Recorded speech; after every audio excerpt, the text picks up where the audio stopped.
Hello guys, कैसे हैं आप सब लोग। आई होप आप सब लोग बहुत अच्छे होंगे एंड आपकी प्रिपरेशन भी बहुत अच्छी चल रही होंगी, क्योंकि ओनली 40 डेज़ लेफ्ट है एग्ज़ाम्स में।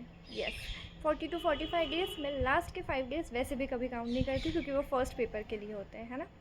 इसीलिए आप लोगों की प्रिपरेशन बहुत अच्छी चल रही होगी। Welcome to the day 4 of 15 days strategies to clear CS exam.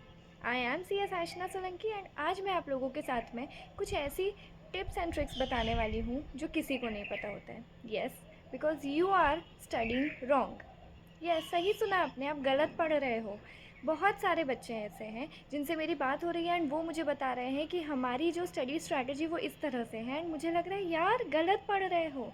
पढ़ने की स्ट्रैटेजी यही होनी चाहिए आप लोगों की कि सबसे पहले मुझे पता है, सबसे पहले मैं आपको बताती हूँ आप कैसे पढ़ते हो। आप पढ़ते हो, सबसे पहले आपने पूरा चैप्टर पढ़ा, ठीक है। अगर आप रिवीजन टेक्निक्स मैं जो बता रही हूँ वो, या फिर खुद की जो भी फॉलो करते हो, वो रिवीजन टेक्निक अगर आपने आज पढ़ा, उसको अगर आपने आज शाम को या कल 24 आवर्स के अंदर रिवाइज़ कर भी लिया, फिर उसके बाद में आपने नेक्स्ट चैप्टर उठा लिया, नेक्स्ट सब्जेक्ट उठा लिया, एंड आज जो चैप्टर पढ़ा उसको अब आप रिवाइज़ करोगे बाद में, ठीक है। एंड जब पूरा सिलेबस कंप्लीट हो जाता है ना, अब हम उठाते हैं स्कैनर्स। सारे सब्जेक्ट के अब हमने एक एक करके स्कैनर उठाना शुरू करी एंड पेपर सॉल्व करे। काफ़ी बच्चे ऐसे होते हैं कि एग्ज़ाम्स तक इतना चीज़ें मिंगल अप हो जाती है कि स्कैनर का टाइम भी नहीं मिलता है। तो लगता है अरे ठीक है, एक आध कोई भी ईयर का क्वेश्चन पेपर सॉल्व कर लो, हो जाएगा। स्कैनर तब भी नहीं करते हैं सॉल्व, है ना। सही बोल रही हूँ ना मैं। यही तो गलत है।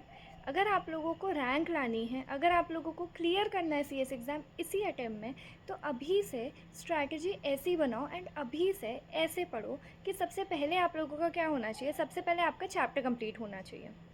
ओके, सबसे पहले आप अपना चैप्टर कंप्लीट करो। कंप्लीट कैसे करोगे, बहुत सारी टेक्निक्स मैंने बताई हुई है। इंडेक्स, जो मैं इंडेक्स के थ्रू जैसे पढ़ती थी वो वाली टेक्निक भी मैं आपको एक बार और अच्छे से बता दूंगी। I11 की टेक्निक जो मैं फॉलो करती थी वो बता दूंगी। सबसे पहले आप लोगों को अपना चैप्टर कंप्लीट करना है, ठीक है। सबसे पहले जैसे ही आज मैंने एक चैप्टर कंप्लीट किया, 24 आवर्स में मैं उस चैप्टर को रिवाइज़ तो करूँगी ही, लेकिन मैं क्या करूँगी, चैप्टर कंप्लीट होते से ही मैं सबसे पहले आधे घंटे का टाइम निकालूंगी। कब? 24 आवर्स बाद। जब आज चैप्टर पढ़ लिया तो कल जैसे ही मैं उस चैप्टर को फर्स्ट रिवाइज़ करूँगी, वैसे ही मैं उस चैप्टर के लिए उसकी स्कैनर उठा लेती हूँ, ठीक है। तो क्या करेंगे, उस स्कैनर को, उसमें से सारे इंपॉर्टेंट क्वेश्चंस जितने भी हैं एक बार गो थ्रू करेंगे। हम क्या करते हैं, हम स्कैनर बाद में करते हैं, बाद कभी आते ही नहीं है, क्यों? क्योंकि टाइम ही ख़त्म हो जाता है। तो आप लोगों को यही करना है कि जैसे ही चैप्टर कंप्लीट हो, फटाफट उसका स्कैनर उठाओ एंड स्कैनर से उसके क्वेश्चंस देखो। आप लोगों को एक एक क्वेश्चन लिखते नहीं बैठना है, ना ही राइटिंग प्रैक्टिस करनी है, ना ही आप लोगों को पूरा सॉल्व करना है। आपको सिर्फ देखना है कि इस चैप्टर से कौन से ऐसे क्वेश्चंस हैं जो पास्ट ईयर्स में आए हैं, जो आ सकते हैं। क्योंकि काफ़ी बार ऐसा होता है कि स्कैनर मिस करना एग्ज़ाम मिस कर देने के बराबर होता है ना।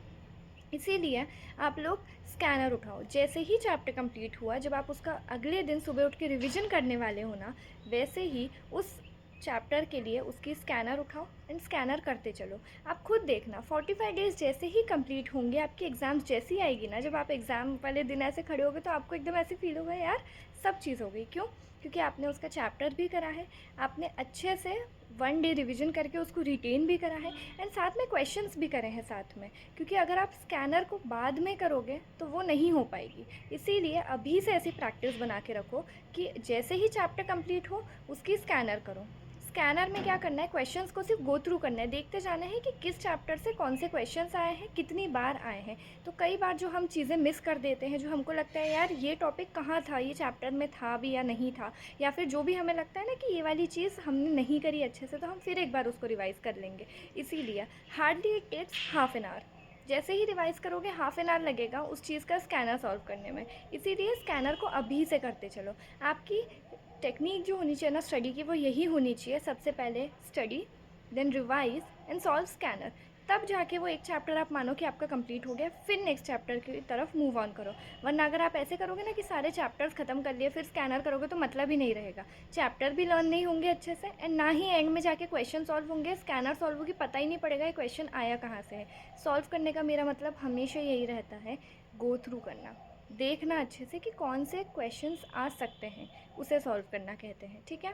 तो अपनी हमेशा स्ट्रैटेजी अब से आप होता है ना, दिमाग में सेट कर लो। स्ट्रैटेजी यही होनी चाहिए कि चैप्टर कंप्लीट मैं तभी मानूंगी जब सबसे पहले उस चैप्टर का मैंने चैप्टर कंप्लीट किया, उसका मैंने अगले दिन उठ के रिविज़न किया, एंड देन उस चैप्टर का मैंने स्कैनर एक बार देख लिया, गो थ्रू जैसे ही कर लिया, तभी मैं मानूंगी कि यस ये चैप्टर अब मेरा हो चुका है कंप्लीट, अब मैं नेक्स्ट चैप्टर की तरफ मूव ऑन कर सकती हूँ। ओके, इसी तरह से पढ़ो, तभी जाके रैंक भी आएगी, एंड यस आप इसी बार CS भी बनोगे। Okay, bye bye for now. मिलते हैं कल नेक्स्ट वीडियो में एक नई स्ट्रैटेजी एंड टेक्निक के साथ। Okay, all the best.